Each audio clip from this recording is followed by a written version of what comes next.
want to point out something here. That some of you guys had a hot take on some games, and it was the Zelda Tiers that caught my eye, and I'm gonna fix that because a lot of you haven't played some Zeldas. One, I'm not gonna put the Zelda Heroes or Hyrule Heroes. I don't consider those real Zelda games, to be honest with you, even though people like them. I'm just gonna keep them in the bottom.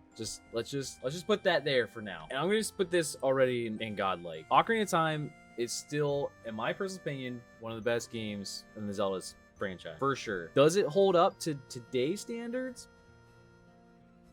Probably not, because you have other games now like Breath of the Wild, the sequel to Breath of the Wild, stuff like that. But OTT, you can't say no to. You really can't, in my personal opinion. The music's great. Story's actually really good too. I think the story is extremely good. I wouldn't change much of it. Like, if I had to modernize it and like redo it nowadays, maybe make Hyrule feel a little bit more like filled with life, have more stuff in the wild. But other than that, I don't know. It's such a solid game all the way around. And another solid game that I did not like as a kid, but grow to like it, Majora's Mask. Majora's Mask is super duper good. It has, one, a good story.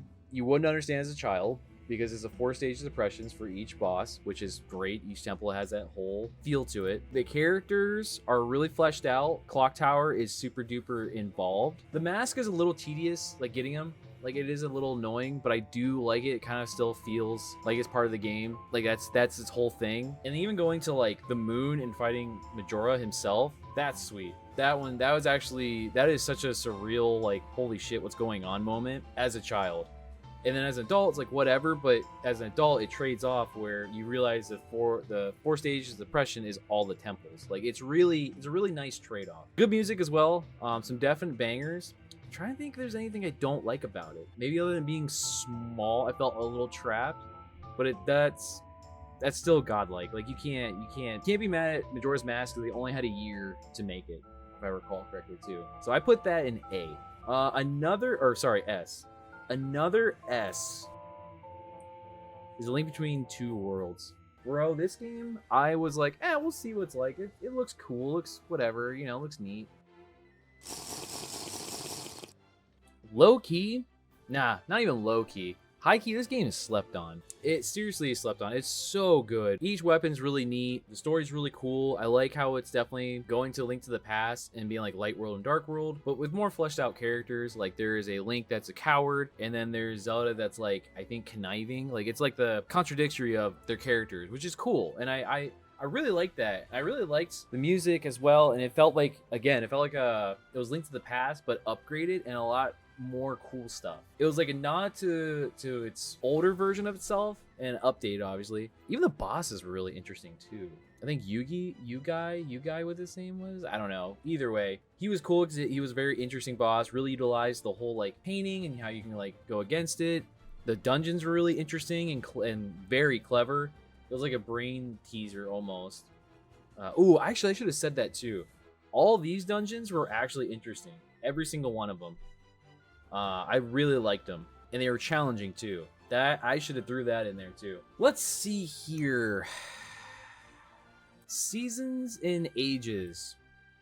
I like them both. I thought they were both really unique. Felt very much like Link's Awakening, but upgraded. The character's really cool. I liked how they made them still like their identities different, with like Seasons being more around like changing the weather, all that stuff. And I think Ages is like time, but Ages was a little bit more boring to me because it felt like it was Ocarina of Time but in a Game Boy Color. But it was still fun because you had like the harp that you could do, and they had like a rod. Was it the Harp of Time? I think it was. I can't remember the name of it. But I liked Seasons and Ages literally for the same reasons. It was cool that you could, like, if you beat the game, you can link them up if you have both games to fight Ganon at the end. That was really cool. Little like teaser, but it was kind of annoying too because like you had to have both games for it. I think you had to type in a password, something like that, and then you fought them. For what it had, for what hardware it was, still a banger. Like, very much a banger, and I respect for what it had done. I'm gonna say this.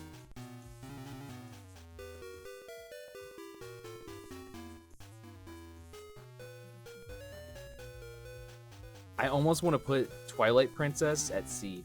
Now you're probably thinking, why? Because it's like Ocarina of Time. Not even close. I think Ocarina of Time is still better than Twilight Princess. Twilight Princess felt very easy and bland. Like, I felt like there was nothing going on in Twilight Princess. I really did. The artwork though, like this game case and stuff it provided, it was just so amazing. But I don't know, like the dungeons felt very, I wasn't excited. I was more like felt chored. I think this might be a case of being overhyped too, because I remember being super hyped for this game, buying it, and I really wasn't thrilled. I knew I wasn't thrilled when I was playing the Gorgon temple. I can't remember what that is, but I was like, man, like this feels more of a chore than an actual game. Like, the best part about it was probably the Twilight realm, but Minda was like, okay, like turning to a wolf was, it made it sound like you're gonna do it a lot and you didn't really. It was just kind of like, meh. None of the characters are really memorable. Like, obviously Minda, everyone likes her, but like the game you can break really easy, especially if you go and get the Link, pretty much dead Link teaching you how to fight stuff. I can't remember what those are called right now. They just break the game. Like, it's dummy easy, like stupidly easy. I never felt like I was in danger in that game ever. Yeah, it just felt like the game just felt very mid. Like, yeah, they added horseback fighting where you can swing your sword on the horse. That's cool, I guess, but it was still mid. Yeah, I think the Ganon fight in Twilight Princess compared to Ocarina of Time was better even on a weaker console, personally. And the only thing that was creepy about the game is when Zant like snapped his neck. That was the only like probably dark moment in that game, I felt like, where I was like, oh shit, that actually happened.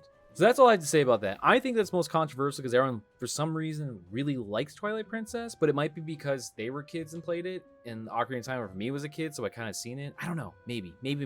Skyward Sword. I think I'd put Skyward Sword above it. Skyward Sword was cool because it had like an origin story to it. It got a lot of shit because it was like linear, quote unquote. I don't know. I thought it wasn't too bad, even if it was linear. Like, it felt still fun. The combat was kind of nice. Yeah, it was like the Joy-Con iffy, but the Motion Plus made it better. The Motion Plus is, I think, what made that game quite fun. Also, the temples were really interesting in that game too. And bosses. And actually enemies in general, because you had like exactly cut certain angles and counteract that way. Like the pirate ship in the sand, that was a fun one. Even fighting the end boss, Demise, and holding your sword up and getting struck by lightning and then hitting him back. That was cool. I liked it. It was different. It was creative. The guy with the G, I can't remember his name right now. He was interesting. Fi was annoying, or Fi, whatever. She was a little annoying, but it's Navi. Whatever. But the characters were really interesting in that game. Everyone was super cool. I liked the art direction in that game too. It felt like Wind Waker meeting Twilight Princess were meshed together, where it had that oily paint, but also that like cell shaded feel. It was really cool. I think that's kind of it. Like, it was good. Like, it wasn't like groundbreaking for me, but it was good. Link's Awakening. Anyhow, Link's Awakening is good. I like the offshoot of it. Another top-downer, pretty fun. Again, one of those like unique twists, I would say, and nothing really happens. What I mean by nothing really happens is where like when you're done, the game is a dream.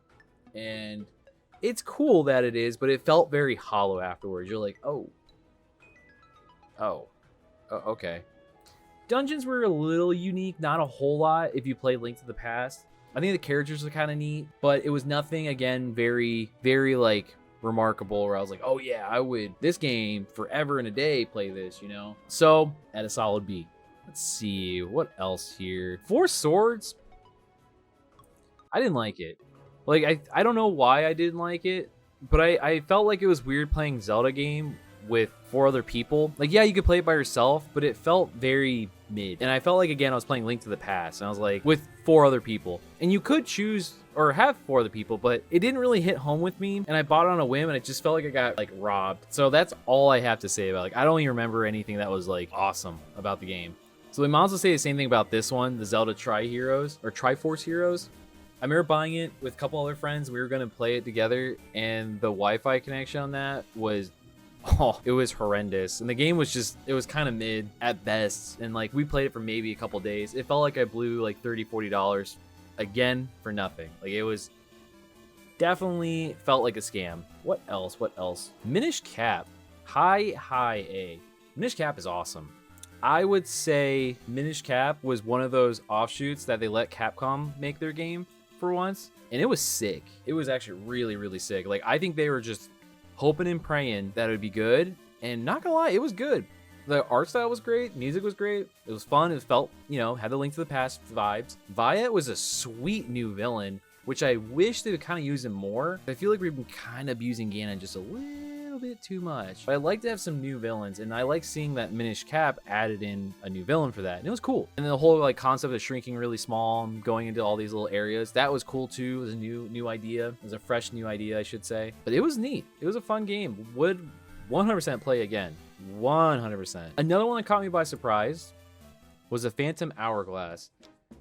I thought this game was gonna be balls, but it wasn't. It was one of those where I was like, I wish no one had bought this for me. I feel obligated. So I played it. Phenomenal. There's some things that are a little weird, like the motion control. That was a little awkward and kind of annoying. Sometimes the combat was a little obnoxious. But other than that, the minigame, the minigame like Ruby Chase or something, whatever it's called, that was awesome. That was actually super duper good. Caught me by surprise because I played it a lot online. It was great fighting other people, and the connection wasn't too bad. The Wi-Fi on that game was actually really good, which was really weird that was good, but this one was bad. Like, I don't know. Overall, now I'm thinking about it, let's just bump that to a B. Just because the controls are they were a little bit weird. But other than that, solid game.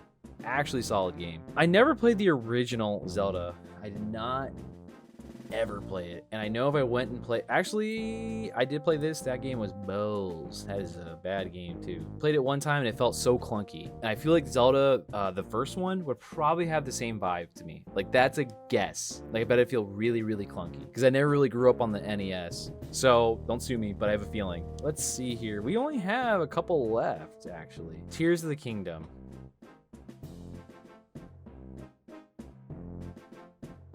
I'm kidding. I'm not gonna do that. All right, let's do this one instead. Let's do...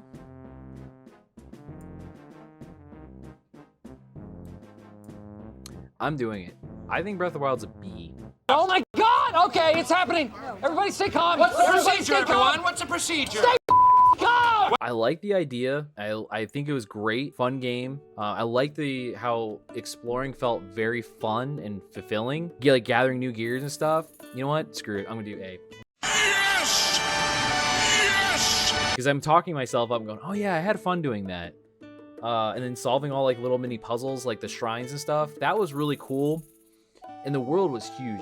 I always wanted to like have Hyrule be bigger than it was, and it felt like a wet dream playing that game. And everything felt very fresh, everything felt fun. Nothing felt like a really big drag, I want to say, in that game. So I was like, cool, this is a really neat world. And I like the concept of like Ganon 1. When those games do that, I really like it because it always feels like you got to stop Ganon. No, Ganon beat your ass and won. That's the reason why I liked Ocarina of Time so much too. Because like, again, you lose technically because you got to go 7 years and wait and then come back, beat him, yada yada yada. This is the same way with Zelda, and it was just a really neat concept. And also the final boss was actually really fun. I would say the very end where he's the giant pig, that was whatever.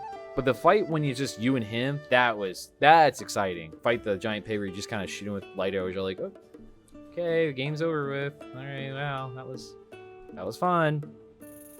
But Tears of the Kingdom, see, I'm not doing it for clickbait. I'm not doing it for a hot take. Not doing it because, you know, just start shit. It didn't hit with me. I think it's because they tried reselling of stuff I already had. Like, yeah, they added an underground. They added a sky, I guess, area to it, and it was fun exploring that. But, like, something about it, like, I didn't finish it. And I would be willing to finish it if people really want me to. Like, oh, Beaks, you haven't got to the best part. You haven't got to the best part. Like, you haven't done enough. I have watched my wife play quite a bit, but it hasn't clicked with me. So maybe we'll revisit that and we'll talk about it in chat and be like, hey, how should I play this game? Like, maybe I need to do it with only 3 heart run. Beat it that way. I don't know. Maybe that's what I have to do. But so far, it felt Tears of the Kingdom is a Breath of the Wild 2.0 with a little bit of flavor enhancement. I don't know. It's like when a new restaurant's like brand new style, brand new ingredients, and it's literally the fucking same. And I hate that. That's one thing I hate.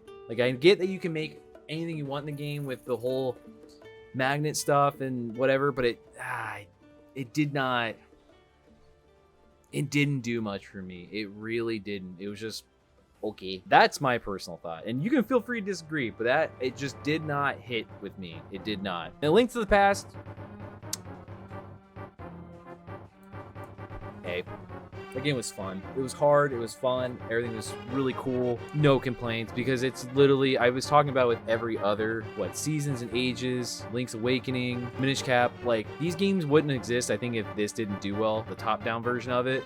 And I'm going to tell you right now, there's a reason why it's so good. It's just a fun game. Probably outdated for most.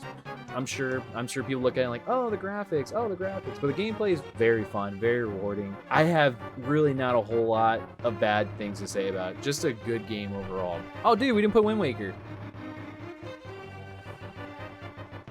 Hey. Wind Waker got shit for no reason, I felt like. Wind Waker is really good. It's really sad, too. It's very kiddie, sure, like the design and the cell shading and stuff, but to this day, that game still holds up, and it's actually still a pretty game. Like, it's a really pretty game. And the story is just, it's great because, like, Hyrule, we fucking lost. What do? We drown everybody. Then you, like, pretty much undo it, and then you bring back Ganon, and then you gotta kill him, and then literally, like, the story is sad. It's very, very sad. And like how the king sacrifices himself to make sure you're alive and Hyrule's gone and start a whole new future. It's cool. It's really, really cool. I liked it. I remember playing that as a kid. I'm like, oh my God, he's gonna kill himself. Oh. I felt very bad. I felt so bad, but it was good. And like I said, to this day, it still holds up. And yeah, it's easy, but I appreciate the story more and the gameplay on that more than I would anything else below it. And the traveling's great. The only thing, okay, let me do a disclaimer. The only thing that blew ass is the Triforce piece hunting. That alone sucked balls. I will admit that. Everything else is sweet. And last but not least, I did not play Spirit Tracks because how awful I heard it was. Like, I heard this game was very, very, very, very, very bad. So I don't know. It apparently was bad enough because it didn't get a sequel. So I'm gonna go with what everyone else said and be like, yeah, I agree. But this is my tier list for Zelda. I think this is a good one. Tell me what you think, because if you have disagreement, you're probably wrong. You're probably wrong, and I do not feel bad at all.